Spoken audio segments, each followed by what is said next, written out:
शैतानी शैतानी कैसे भूलनी थी, कैसे भूले, बताओ अपने शब्दों में। क्या शैतानी कर रहे थे, कौन कर रहे थे? एक एक जना बताओ, ऐसे नहीं सारे एक साथ नहीं। कौन है? सुंदर नाम का लड़का जिसका नाम क्या पड़ा? शैतान राम पड़ा। उस शैतान राम की शैतानी कैसे उतरी? सजा मिली। किसने दी? हैं? मुर्गे और मुर्गी ने मिलकर अपने साथियों के साथ में, है ना। आज अपनी कहानी क्या होगी? पैसों का पेड़। हाँ, एक गरीब लकड़हारा लकड़ियां काटकर अपने घर जा रहा था। कहाँ जा रहा था? रास्ते में उसे एक साधु बाबा मिले।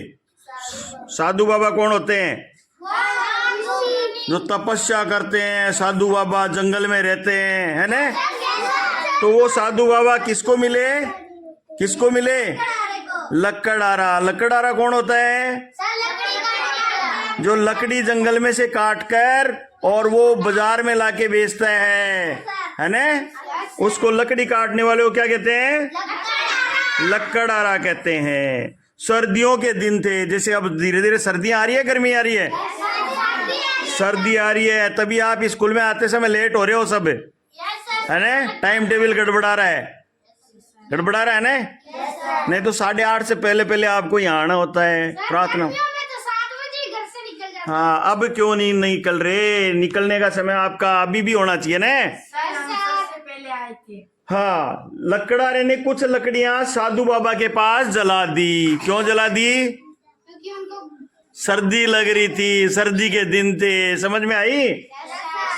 अब जो साधु बाबा है ठंड से ठिठुर रहे थे, सर्दियों के दिन थे, और लकड़हारे ने लकड़ियां साधु बाबा के पास जला दी। उन्हें बहुत आराम मिला और खुश होकर उन्होंने लकड़हारे को एक अंगूठी दी। क्या दी? अंगूठी। उन्होंने लकड़हारे को बताया कि यदि वह इस अंगूठी को चाहे उतने पैसे तोड़ सकता है, मतलब पेड़ उगा, मंत्र पहनकर उसको लकड़हारे को बताया कि अंगूठी को पहनकर वह मंत्र पढ़ेगा तो उसके सामने एक पैसों का पेड़ उगाएगा। पैसों का पेड़। अब पैसों का पेड़ होता है क्या? नहीं होता, पर कहानियों में होता है, होता है ना। तो उन्होंने कहा कि मंत्र पढ़कर वो क्या करेगा? मंत्र पढ़ेगा इस अंगूठी को पहनकर, तो उसके सामने एक पैसों का पेड़ उगाएगा। फिर वह जितने चाहे उतने पैसे तोड़ सकता है उस पेड़ से। उन्होंने लकड़हारे को एक मंत्र भी बताया। पेड़ उगाने के लिए यह मंत्र पढ़ना जरूरी था। अब लकड़हारे ने साधु बाबा को धन्यवाद दिया और अपने घर आ गया। उसने अपनी पत्नी को अंगूठी दिखाई तो वह बहुत खुश हुई। अब उन्हें जब भी पैसों की जरूरत होती तो वे दोनों पैसों का पेड़ उगा लेते और क्या कर लेते? तोड़ लेते, अपनी जरूरत के लिए पैसे इकट्ठे कर लेते। एक दिन उनके एक पड़ोसी ने उन्हें ऐसा करते हुए देख लिया, क्योंकि राज होता है ना। वो राज क्या होता है कि थोड़े दिन तो सही चलता है और बाद में कोई ना कोई दिन पता लग जाता है। तो पड़ोसी ने देख लिया तो उसे भी लालच आ गया। किसको? पड़ोसी को। एक रात उसने वह अंगूठी चुरा ली और उसने अंगूठी को पहन लिया और पैसों का वो पेड़ है वो उगने का इंतजार करने लगा, लेकिन कुछ भी नहीं हुआ। क्यों नहीं हुआ? क्योंकि उसको मंत्र याद नहीं था। क्या नहीं याद था? मंत्र पता नहीं था, लेकिन कुछ भी नहीं हुआ। उसे पता ही नहीं था कि पेड़ उगाने के लिए मंत्र भी पढ़ना पड़ता है। उधर लकड़हारा परेशान था। उसने पूरे घर में अंगूठी ढूंढी, लेकिन उसे कहीं भी अंगूठी नहीं मिली। वह परेशान होकर साधु बाबा के पास पहुंचा।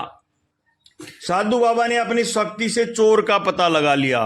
साधु बाबा थे, वो तो तपस्या करते थे, तो उन्होंने अपनी शक्ति से किसका पता लगाया? चोर का पता लगा लिया। अब अंगूठी उसी लालची पड़ोसी के पास थी। साधु बाबा ने उससे अंगूठी ले ली और उसे पुलिस ने पकड़ लिया और कड़ी सजा दी। इसलिए कहते हैं कि चोरी करना बुरी बात है। तो इसे शिक्षा क्या मिलती है? चोरी नहीं करनी चाहिए। चोरी करना बुरी बात है, मतलब लालच नहीं करना चाहिए, लालच करके चोरी नहीं करनी चाहिए, है ना। जरूरत है तो पड़ोसी से मांग लेते कि भाई थोड़ा सा पेड़ उगा कर मेरे को भी दे दे। चोरी तो नहीं करनी थी, तो ऐसा नहीं करना चाहिए ना। तो ये शिक्षा मिलती है। ऐसी कहानियां हैं जो आपको ज्ञानवर्धक है, ये रोजाना ही आपको थोड़ी थोड़ी सुनाई जाती है। अपनी कहानी से आपको भी कुछ सबक लेना है। सबक का मतलब है कि आप भी अपने साथियों के साथ में कोई चोरी का व्यवहार नहीं करेंगे, और गांव में पड़ोस में कहीं भी चोरी का व्यवहार नहीं करेंगे। चोरी की सजा बुरी होती है ना। पुलिस भी मारती है, जो पड़ोसी पकड़ता है वो भी मारता है, पिटाई होती है बहुत गंदी। तो इसलिए हमें चोरी से बचना है।